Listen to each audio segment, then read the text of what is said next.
तो तबादलों के लिए राजधानी में कर्मचारियों की भारी भीड़ उमड़ रही है। मंत्रियों के बंगलों से लेकर सचिवालय स्थित दफ्तरों तक लोगों का भारी जमावड़ा है। हालात यह है कि मंत्री डाल हैं तो कर्मचारी पात। ये खास रिपोर्ट देखिए।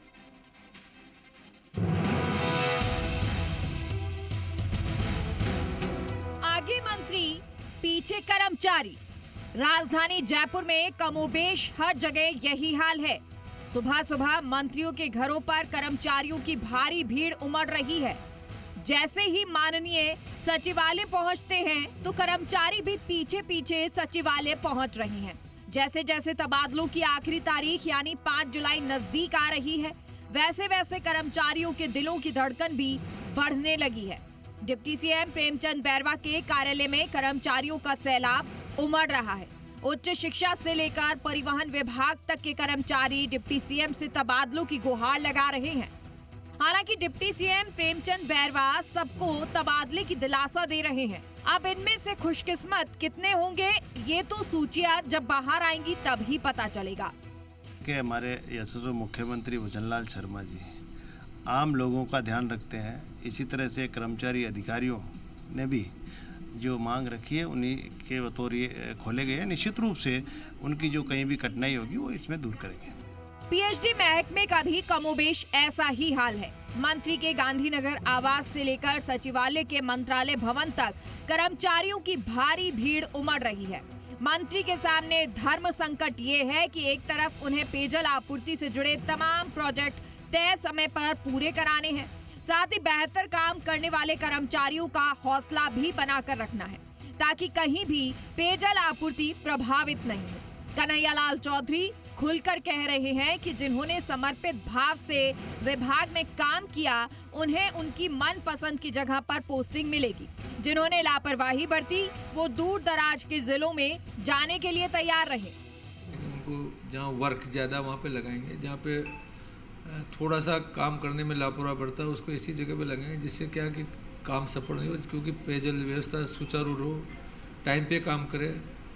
और अभी जो एक्स्ट्रा जो पद खाली है उसके लिए भी बहुत जल्दी हमारी भर्ती हो जाएगी। हम कोशिश करेंगे कि आरपीएससी पे मैंने भेज रखा, कर्मचारी चयन आयोग में भेज रखा, कुछ संविदा पे भी ले रहे हैं। मंत्री सुमित गोदारा के महकमे में भी तबादलों के लिए कर्मचारी और आजमाइश करते नजर आ रहे हैं। खाद्य एवं आपूर्ति मंत्री सुमित गोदारा के विभाग ने पूरे देश में राजस्थान को गौरवान्वित करने का मौका दिया है। राजस्थान ने गिव अप अभियान में सबसे ज्यादा सफलता हासिल की। सीएम भजनलाल शर्मा के प्रोत्साहन और मंत्री सुमित गोदारा की मॉनिटरिंग से 55,40,000 लोगों ने राष्ट्रीय खाद्य सुरक्षा योजना का लाभ लेना छोड़ दिया है।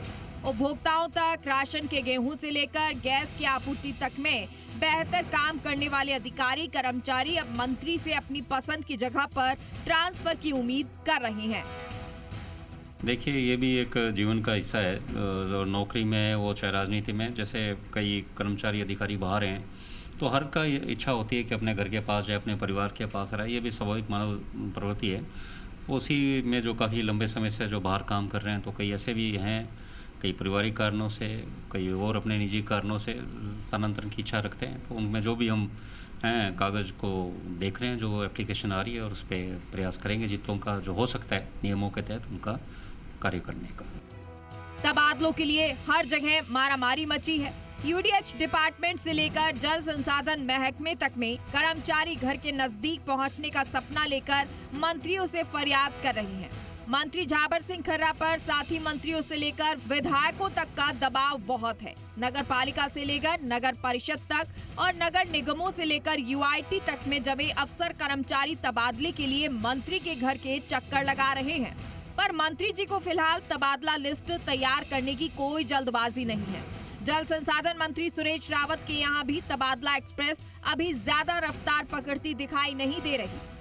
अभी लोग बाग आ रहे हैं। जुलाई के पहले सप्ताह में तबादलों पे काम करना शुरू करेंगे और 8-10 तारीख के आसपास जो पीड़ित लोग हैं, बीमारी से ग्रसित लोग हैं, कोई पूर्व सैनिक हैं, इस प्रकार को प्राथमिकता देते हुए स्थानांतरण।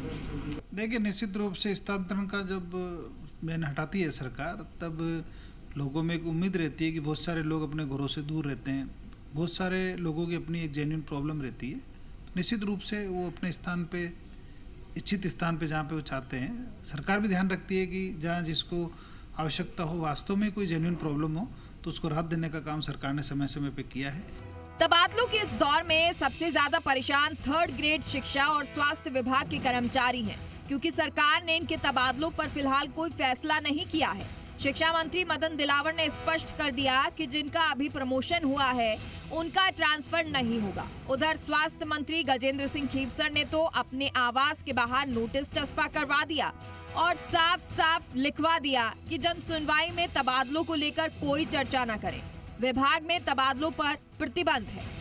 स्थानांतरण एक सामान्य प्रक्रिया है, वो हर साल होती है। लोग अपना आवेदन देते हैं, उनकी कठिनाई बताते हैं, परेशानियां बताते हैं, और हमको ऐसा लगता है कि उचित है तो उनका ट्रांसफ़र करते हैं। देखिए, ऐसा तबादलों में बैन इसलिए है कि नंबर 1 हमारा मानसून आ रहा है, बीमारियां आ रही हैं, और हमारे एक तो कारण ये, एक दूसरा है कि अभी हमारी कई एपीओ लोग आए हुए, बहुत बड़े तादाद में हमने पोस्टिंग्स दी हैं, वो सब उथल पुथल हो जाएगी। हमारे कंप्यूटर से, पोर्टल से हमारी 38,000 पोस्टिंग्स हुई हैं, सब रिक्त पद हमारे भर गए हैं। कर्मचारी सिर्फ मंत्रियों के आवास और सचिवालय में ही नहीं बल्कि बीजेपी मुख्यालय में भी उमड़ रहे हैं, और जब तक तबादले की सूचियां नहीं आ जाती तब तक घर लौटने तक को तैयार नहीं है, क्योंकि तबादला होता ही ऐसा है कि थोड़ी सी भी चूक हुई तो ना जाने कौन कहां से आ पहुंच जाए। इसलिए तबादलों की एक एक गतिविधि पर कर्मचारी पैनी निगाह जमाए बैठे हैं। आखिर सवाल सुकून का है तो वक्त देना ही पड़ेगा। अगले सप्ताह कुछ महकमों की तबादला सूचियां आने वाली हैं, इसलिए भी कर्मचारियों और अधिकारियों में बेचैनी बढ़ती चली जा रही है। हर कोई अपनी पसंद की जगह पर जाना चाहता है, तो कईयों को यथावत बने रहने की चिंता है। जाहिर है, मंत्रियों और अधिकारियों के घरों पर कर्मचारियों का जमावड़ा लगा हुआ है, और ये जब तक जारी रहेगा तब तक तबादलों पर विराम नहीं लग जाता। कैमरा पर्सन संजय कुमरे के साथ बाबूलाल धायल, जी मीडिया, जयपुर।